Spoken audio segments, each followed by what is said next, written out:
Tik tik tik bunyi hujan di atas genting. Airnya turun tidak terkira. Cobalah tengok dahan dan ranting, pohon dan kebun basah semua. Selamat pagi anak-anak. Assalamualaikum warahmatullahi wabarakatuh. Salam sejahtera untuk kita semua. Anak-anakku, bagaimana kabarnya pada pagi hari ini? Semoga kalian diberi kesehatan, diberi keselamatan, dan tetap menjaga protokol kesehatan. Tetap pakai masker, rajin cuci tangan dengan sabun, dan jaga jarak dengan orang lain. Nah, anak-anak, tadi Pak Guru dari awal pembelajaran menyanyikan apa? Lagu Tik-Tik Bunyi Hujan. Ya. Hari ini kita akan belajar pada tema 3, yaitu benda di sekitarku. Subtema 4 mengenai kejadian perubahan wujud di sekitarku.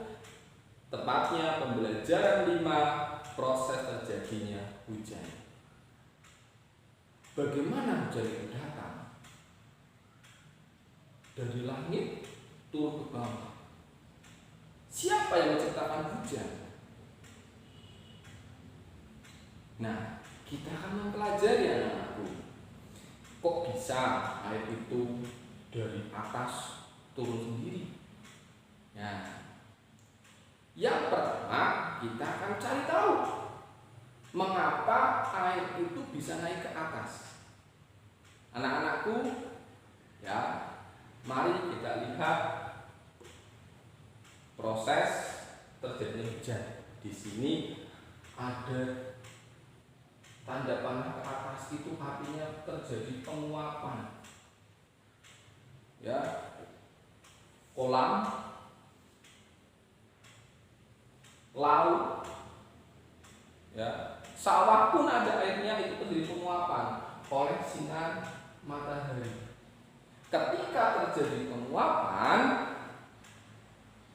akan terjadi pengembunan dan terjadilah awan. Awan semakin banyak, semakin hitam, itu tandanya sudah banyak air yang ada di atas. Karena sudah banyaknya, terjadilah presipitasi, hujan turun. Hujan turun, masuk ke tanah, masuk ke laut lagi,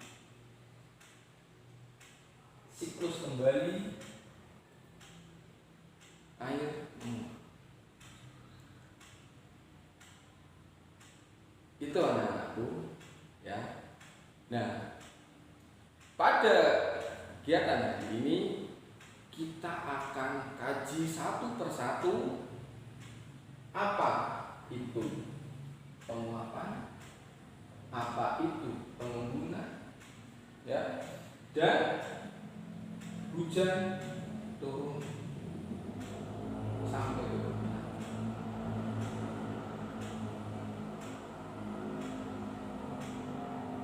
Nah, kita akan bahas satu persatu. Mengapa air dalam kolam, dalam laut bisa terjadi penguapan? Bahasanya adalah evaporasi. Ya.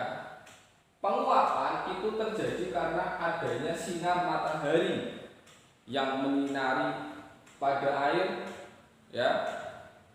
Air bisa menjadi berbagai aspek dan itu terjadi penguapan. Sebelumnya kita membahas tentang penguapan, ya.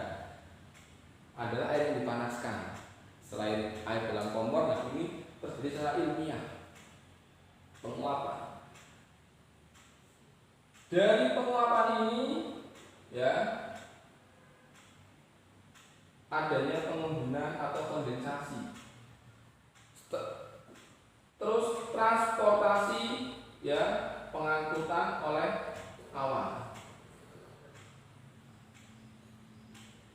saking banyaknya air yang ada dalam alat ini, maka tidak bisa menahan air, terjadilah hujan. Air yang didapat dari hujan ini apa air sehat? Tidak. Kenapa nggak sehat? Contoh air dari danau, air dari selokan, ya. Jadi anak-anakku, apakah baik jika kalian itu hujan-hujanan? Tidak. Bisa menyebabkan sakit karena hasil dari penguapan ini campuran di berbagai air. Kenapa air hujan rasanya asin? Karena yang diambil sebagian besar penguapan itu dari laut. Itu anak. Jangankan kita, cucian ibu kalian jika terkena air hujan pasti akan dicuci lagi. Kenapa dicuci lagi? Karena akan pada kain itu akan mengibatkan bahasanya itu namanya tayuman, merusak dari jaringan kain. Apalagi kain, tubuh kita pun sama. Mungkin kalian masih anak-anak, ya, hujan-hujanan sehat, ya. Selain itu, proses dari hujan ini pun bisa mengakibatkan adanya bencana alam. Contoh, ya, kemarin ini baik di Purbalingga, di Purwokerto, di Pekalongan, di Batam terjadi angin puting beliung disertai dengan hujan dan petir. Tuh.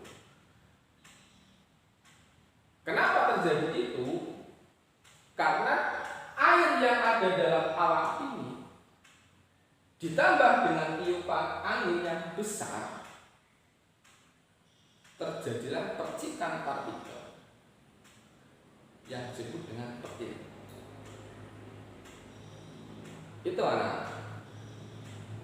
Jadi mungkin bagi kalian hujan itu hal yang menyenangkan.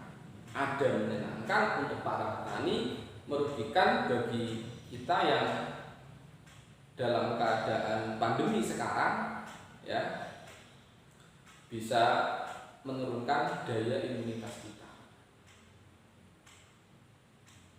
Nah, dari siklus hujan ini tentunya kalian paham air apa aja yang menguap di alam. Ya. Imunitas kalian sedang tidak bagus, sedang menurun, terkena air hujan. Pak Guru yakin bisa kena flu atau yang sering kalian sebut dengan pilek. Bahasa biologinya influenza. Itu bukan terjadi karena semata-mata karena papan es, daya tahan, itu juga karena proses air hujan. Air hujan itu yang tidak sehat. Selain dari penguapan dari laut, dan juga dari selokan, sawah yang habis disemprot oleh petani. Tuh, nah. Jadi sangat penting kita mempelajari proses terjadinya hujan. Dan apakah itu hujan sendiri ada sisi positifnya? Ada sisi positifnya untuk petani sendiri, ya, sawahnya menjadi subur. Tanaman yang tadinya layu bisa menjadi subur kembali.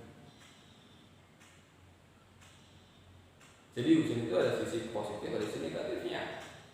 Mengapa terjadi seperti itu?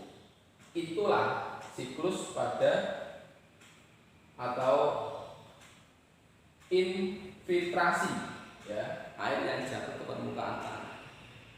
Itu pengertiannya. Nah, untuk tugas kali ini ya, nanti kalian di rumah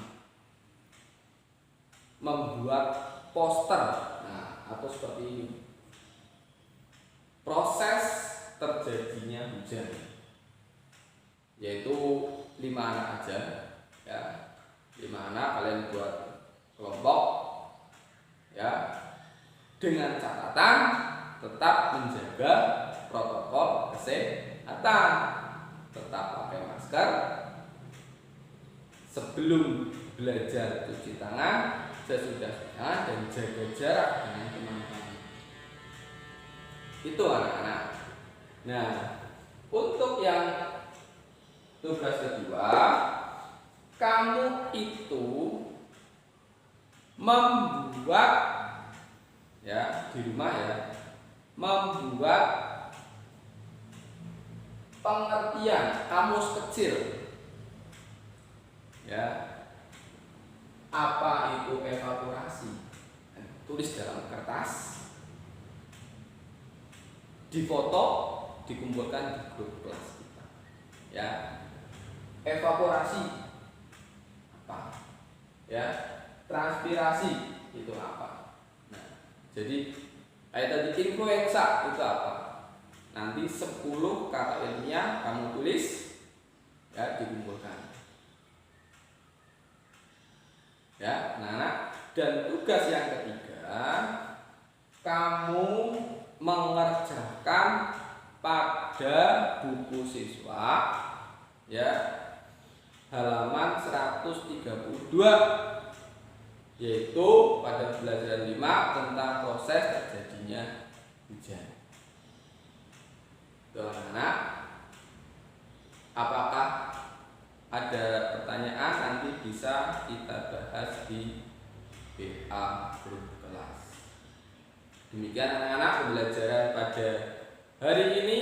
Tetap semangat, tetap menjaga protokol kesehatan, jaga kesehatan, dan tetap berdoa agar pandemi ini segera berakhir. Demikian pembelajaran dari Pak Guru. Selamat belajar, selamat mengerjakan. Wassalamualaikum warahmatullahi wabarakatuh. Tik tik tik bunyi hujan di atas genting.